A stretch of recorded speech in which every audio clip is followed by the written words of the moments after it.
And so many people said, well, there isn't much feeling, there isn't much emotion to that process, and something else is needed. I'll be talking about how we've dealt with that in a few slides to go. What we're actually doing is the largest undertaking since 1774. A lot of people don't really understand exactly what happened in 1774. But in 1774 was a point in time where we went from a government of, by, to, for, and from the people, a government that was Republican in form, a government that was controlled and managed around the kitchen tables of the families at the time, to a corporatized government. It was like a Houdini's sleight of hand trick, where at one point there was a Declaration of Independence, which was declaratory in form. It was Republican in form, and then in 12 short years, all of a sudden, there appeared a Constitution. The Constitution itself is a charter, is a corporate form, and very few people understand that. That's the subject of the article on the bait and switch history of fraud, which is found on the United People's site at the link shown on the window. One of the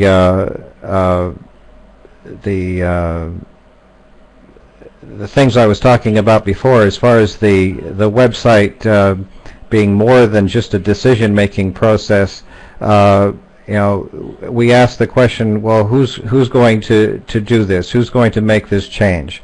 And it's us. We're the ones that we've been waiting for, and I know that some of us might be familiar with the book 1984 or Fahrenheit 451.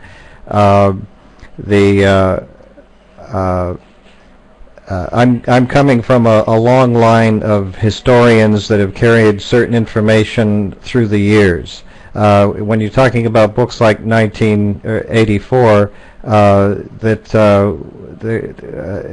there's a process of book burning, knowledge destruction, and as I said, the information about how a government is converted from one being of, by, to, for, and from the people, a government that's Republican in form, to a corporate form of government. Very few people seem to understand that, but I'm one individual in a long chain of people through time that have carried this information forward, and that's really the foundation of the United People Virtual World Government Trust. It's people that have held this information for a certain time, when a larger number of people would be able to wake up to this knowledge and actually do something about it. It was in 1994 about that the Internet came along and made for the first time in history the opportunity for people to unite. So it's us. We are the ones that we've been waiting for, so this is an opportunity that we have to use this technology and do something with it. One of the comments that I heard on President Barack Obama's speech recently in Cairo was he says he supports governments that reflect the will of the people, and even in the Universal Declaration of Human Rights in the United Nations, it claims that the will of the people shall be the basis of all government. So one of the things I want to recommend is that when you go onto the United People site is go to the video called Activating Collective Sovereignty. This is the video that we developed and actually showed at the launch on 17th of May 2007, just a couple of years ago. And this will give a basic outline of what the United People system is all about. And I like to explain how that was developed. When I was asked to help put the United People system together, the question was asked, well, what type of system should this be? And usually when you start an organization of some sort, the first thing you think about is what you want to start a corporation, or you want to start a company, a non-profit, profit, whatever the case might be.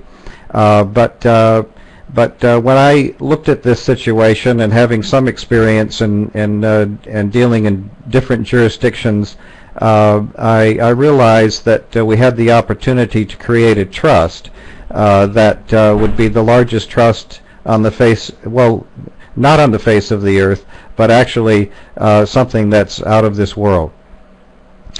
When we're talking about what President Obama is talking about, what the United Nations are talking about, even in the Queen of England's coronation declaration, everybody recognizes that the people are the highest authority in the world, collectively. All governments are designed to reflect the will of the people. And so when you understand that, when all of us understand that we are the highest authority, we just, for the time being, we need to keep that in mind. The reality, when we're on the ground, well, we have the police outside, we have the armies fighting each other, we have national boundaries, we have state boundaries, we have city boundaries, and each one of these is a jurisdiction with their own laws, their own rules, their own policies, their own police forces and armies. And we can find it very difficult to maneuver in that environment. So when we realize that we collectively are the highest authority, we're a jurisdiction higher than every other jurisdiction on the face of the earth, then it seems rather obvious that when we create a system that is to be a world government of, by, to, for, and from the people, we need to establish that government at the highest level in a jurisdiction in its own place, in cyberspace. And it needs to be separate and unburdened by all those other jurisdictions on the face of the earth. So we are above all the governments we create, and so that's where the United People system is. It's out of this world. But the question is, how do we function in this world? So that's the purpose of creating the United People Trust. The United People Trust is an on-the-ground, government-friendly entity. And that's what we're in the process of doing. The Global Call for Collaboration is a business plan. It establishes exactly what the United People system is all about, and how these two entities, one that's literally out of this world and one that's on the face of the earth, can function together. And the government and the United People Trust, the purpose of the United People Trust is to educate and assist people around the world in bringing this technology to them and this knowledge to them in such a way that they can use this technology, they can be part of the government of, by, to, for, and from the people all over the world, and do it in a way that's friendly to all the flags, all the nations around the world. The way we're going to start this process is we're going to start right in the area of Byron Bay, or the Byron Shire. It was 2 years ago, and we splashed on the scene. But again, this is not a huge corporation that's providing a product and service to the world. This is something, in its humble way, is coming. This is our technology. This is our government, and we're going to build it together. And so, where do we start? We start small.